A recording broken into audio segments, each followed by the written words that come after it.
世界の今を早く深く面白く Ryan's Global Briefing。 はい、ピボットの竹下です。今回はですね、誰もが参加できる Web3 とはについて考えてみたいと思います。この Web3 事業をいち早く手掛ける、アーリーアダプターの人たちは、どうも男性が多数派じゃないかと、そういったことを問題意識を持っている人もいます。ただですね、アメリカではですね、この Web3 の世界にも、女性起業家が助け合う、あるいはマイノリティの起業家が助け合うコミュニティができつつあるんですよね。キュリアスアディという会社の創業者で CEO の秋吉舞さんという人に話を聞きました。やはりこの秋吉さんは女性がですね、暗号資産 NFT を使って学んでよりダイバーシティを増やしたいということをおっしゃっていました。秋吉さんが言っていて面白かったのは、よく YouTube 動画とか NFT の議論とかでは、Get rich quick 早くお金持ちになろうぜみたいなメッセージがありがちなんですけど、そういったメッセージをどうも受け取らないような人、いや違う目的で NFT とか Web3 に参加している人っていうのが増えてますよってことをおっしゃってたので、面白いなと思いました。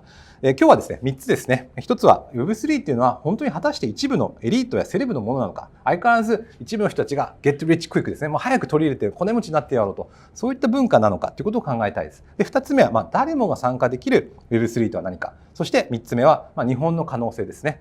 で、1つ目、秋吉さんにですね、こういう質問をしたんですよね。そしたら紹介してくれたのはメタエンジェルスというプロジェクトです。ここはですね、NFT のメンバーシップコミュニティで、エンジェルスラブという NFT のキュレーションプログラムをやって、みんなが助け合って、ファウンダーも女性なんですけど、みんなが助け合うコミュニティができているので、まずこの人たちに話を聞いていました。I'm from Japan, and I just co-founded a media startup. It's focusing on startup communities, and the leaders are very much interested in Web3 and NFT. So could you tell us about your work and what about your company first? Absolutely, yeah. So I'm Alex Kavalakis. I am the co-founder and CEO of Meta Angels. It's an NFT membership community. And we focus on the values of generosity, transparency, and accessibility.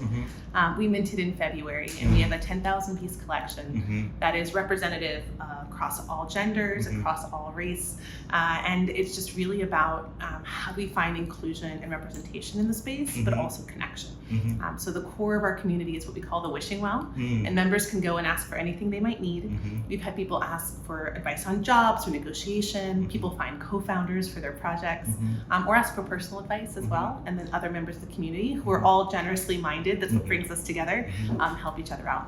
And then we also, my co-founder Ali and then Gabe from Meta Angels, we also co-founded Angel Labs, which is a Web3 accelerator. So we have 16 companies going through that are all NFT-enabled businesses. And the goal there was to pay it forward and to help push the boundaries of NFTs, to help companies who wanted to be in the space and who have proven backgrounds in whatever they're doing. Some come from the alcohol space, some come from food, some have a background in nonprofit, whatever it might be, whatever their area of expertise, to help them transition that into Web3 and bring their absolute expertise. So that's been a really incredible journey too. Interesting. Most people who own NFTs don't work in Web3. They go to their job as a teacher or an executive or a pharmacist or a painter, whatever it is they do in their lives. And being able to have it actually have an impact on that life, I think is really important too. One of the inspirations behind Meta Angels was around how do we break down the networks that are so typically gated. はい、インタビューいかがだったでしょうか。はい、アーティストとか、セレブが一部の人たちは高額の NFT を取引するっていう、あるいは何万円も NFT がすごい値段がなりましたみたいなニュースをどうしても見聞きしてしまうんですが、いや、そうではないということを、アレックスは言ってましたね。特権階級ばかりの利便性でなくて、結構なるほどだと思ったのが、彼女自身も実はエリートで、そういった振り返りもインタビューでしてくれたので、ちょっとその辺のインタビューを聞いてみたいと思います。Right. I'm lucky. I'm part of several of those networks. I went to an Ivy League school. I worked for McKinsey & Company. I went through Y Combinator. I've benefited from all of these networks I can turn to for help, but someone else let me into those. And so this is really, if you are like-minded, if you are generously minded, you like to help others, we wanted to create a community using NFTs and Web3 that would allow anyone to get access to other people and to help them from all around the world. So that was really important for us. If you own multiple Meta Angels, you can actually lend them to someone else to get access to the community. And so the reason we did that is not everyone, no matter the floor price, not everyone can afford it. And so I've lent my NFTs to people who work in nonprofits, to people who've never been part of NFT communities so they could see what it's like, to journalists who are trying to figure out what Web3 is all about, to teenagers who are doing civics work and trying to change democracy, and I want them part of our community. So that was a big part of it as well. はい、なんとかこの NFT コミュニティにですね、非営利団体の人とか、これまで市民活動をしてきたような人たちも参加してほしいということをアレックスは言ってました。で、アレックスさんの次に、お会いしたのが、ランディ・ザッカーバーグさんという人です。ザッカーバーグさんはですね、女性たちのプロジェクトを応援する NFT、ハグっていうのを作ってました。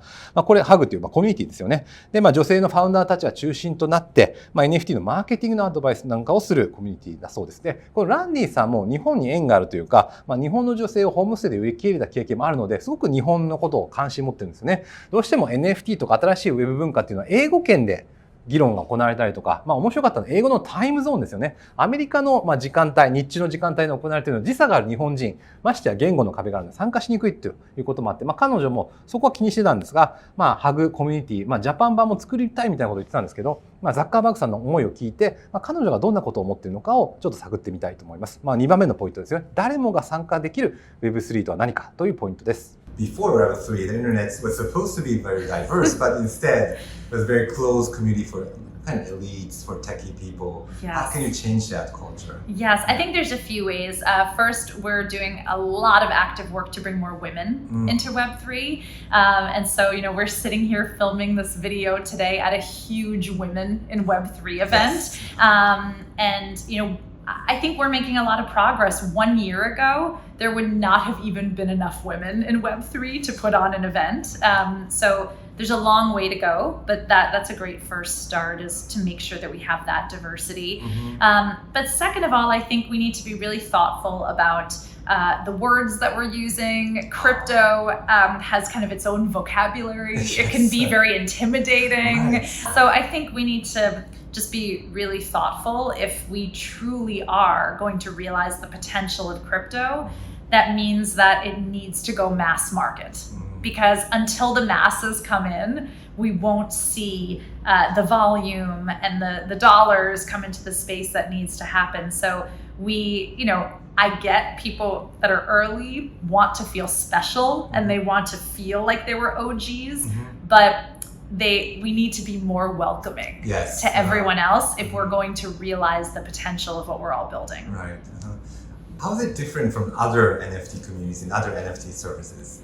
I think Hug is mostly for people who want to create or found something in Web3. So most of our community are either creators, they're artists who are creating their own NFT collections, or they are curators who are actively buying, investing, researching NFT collections.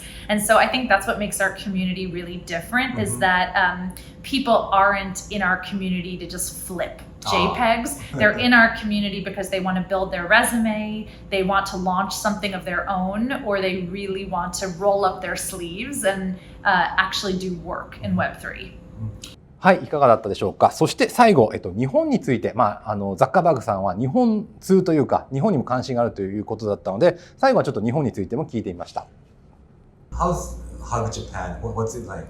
Hug Japan, well, first of all, I've always been such a big fan of Japan. I've traveled to Japan 5 times. Wow. I actually spent a month living in Japan while I was writing my book. Gosh, I've been all over. I lived in Takadeno-baba outside of Tokyo for a month at an apartment there while I was writing my book. And I've been to Kyoto. I've been kind of all over the Tokyo general area. So I've always just been so passionate about art and artists in Japan, and how on the cutting edge of digital everything is in Japan. It feels like it's a decade ahead of where we are in the United States. So, it seems like in the NFT world, so much of the art is inspired by Japan, but where are the Japanese artists? That's true. And so Mai and I, we did a little bit of research, and we saw that because of the language barrier, because so much NFT buying and trading and events are happening in English, people are so inspired by Japanese art, but they're not actually including the Japanese artists themselves in the community. And so that's why we set out to create an entire incubator that happens in Japanese language. Our hope is to bridge those two worlds so that people can actually invest in the artists that they're inspired by. Interesting. So the Japanese people are curious about that because starting from Satoshi Nakamoto, it's all related to Japanese culture. Yes. Why is that? And I mean, and so many of the top NFT projects, if you look, it looks like they're inspired by anime. They're, they're so inspired by Japanese culture, and comic books and things. But I think even though Web3 is designed to bring us all together, the honest answer is that a lot of things happen on US time zones. They happen in English.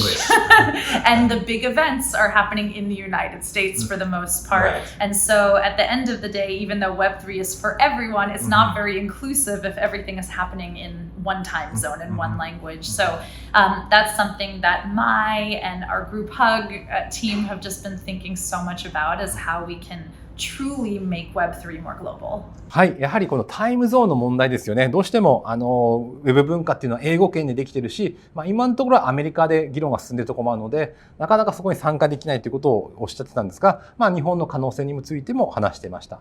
で、日本の可能性といえばですね、やっぱりこの NFT のニューヨークに私も取材に行ったんですけれど、本当に日本のアニメというか日本の文化をうまく取り入れたような作品が多かったですよね。で、決してそれは日本人がやってるわけではなくて、日本アニメの浸透度というか、日本のアニメを見て育った人たちがちょうど今20代、30代、40代、社会の中心に来ていると。それは結構グローバルな動きかなと思いました。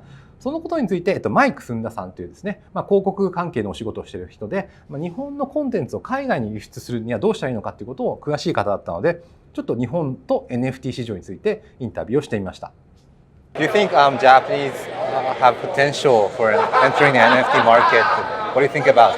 Absolutely, yeah. So, as I was saying in my talk yesterday, Japanese consumers, Japanese audiences are very creative. If you think about the anime industry, but even if you think about idol fans or music culture, fans in Japan are very active. They will contribute creatively. They will create their own art. They will create their own fan videos. There's a lot of UGC, so user-generated content. And if you think about how Japanese audiences are so quick to interact with IP and franchises, that's really valuable for NFT projects, because that's where everything evolves and explodes. If you look around, like there are Cool Cats events, there are Azuki events, there's Artifact events and so on. But the most successful ones are the projects where their community is really involved actively. And if you tap into a Japanese audience and if you develop a Japanese fan community, then you're going to see a lot of that creative contribution, and that's really going to help your project. And it doesn't have to be a Japanese project, it could be a global project. But the Japanese consumer culture, that sort of community culture, I think it really meshes well with what NFTs are trying to achieve. So when you talk about Japanese consumers being active, do you mean like niji sousaku? Exactly. Yeah. So it's sort of secondary interpretations of the IP, so fan art, but also just on social media as well. If you think about how highly engaged people are, it goes in many different directions, but it's all very valuable, I think, when you're trying to develop a new brand or a new IP. I see. What will be the key factors so that Japanese creators can change? It's the same thing as always, right? Language. I think a lot of people are too, they lack the confidence to promote themselves globally. And this isn't new to NFTs. We've seen this in music, film, everything for decades. So until there are better ways of building connections beyond language, then I think many Japanese creators are going to be too hesitant to join the global NFT community. And I think that's a shame because, people here don't care if you speak English or not. You'll still find a way to have a discussion. But it takes confidence and you have to sort of take that leap. はい、マイクさんのインタビュー、本当になかなか示唆深いなと思いました。なんか日本の可能性こんなやるのにもったいないみたいな、そういった気持ちが伝わってきたなと思います。あとは本当にさっきご紹介した、キュリアスアディですね、秋吉さんがやってるサイトっていうのは非常におすすめで、curiousaddy.com っていうところがすごくおすすめなので、よかったらそこ、興味を持った人はアクセスしてください。結構ですね、日本語が話せるメンバーもいるみたいです。なので、NFT とか Web3 っていうのはどうしても、get rich quick じゃないですけど、とにかく最新の情報っていうのもゲットするの大事です。で、その場合英語を読んでですね、ちょっと日本語だとふわっとした情報も多いので、英語の情報を確認したりして、最先端をキャッチアップするのも大事なんですけど、今回、秋吉さんとか、ランディ・ザッカーバーグさんとアレックスさんと聞いたのは、何か NFT はもうそもそも早いも遅いもないよと、自分が好きなコミュニティを見つけてそこに参加することが大事で、誰かを出し抜くとかじゃないよっていう言葉を言ってたのが印象的だったので、もちろん、追い越せ追い抜けも大事なんですけど、自分が気に入った NFT コミュニティに入ってみるというのも大事かなと思います。私も実際いろいろとウォレットを作ってですね、いろいろと NFT を買ってみてお気に入りのコミュニティを見つけつつあるので、そんな楽しみ方をしています。よかったらなんかおすすめの NFT とかあったらコメント欄に書いてください。以上となります。Presented by Pivot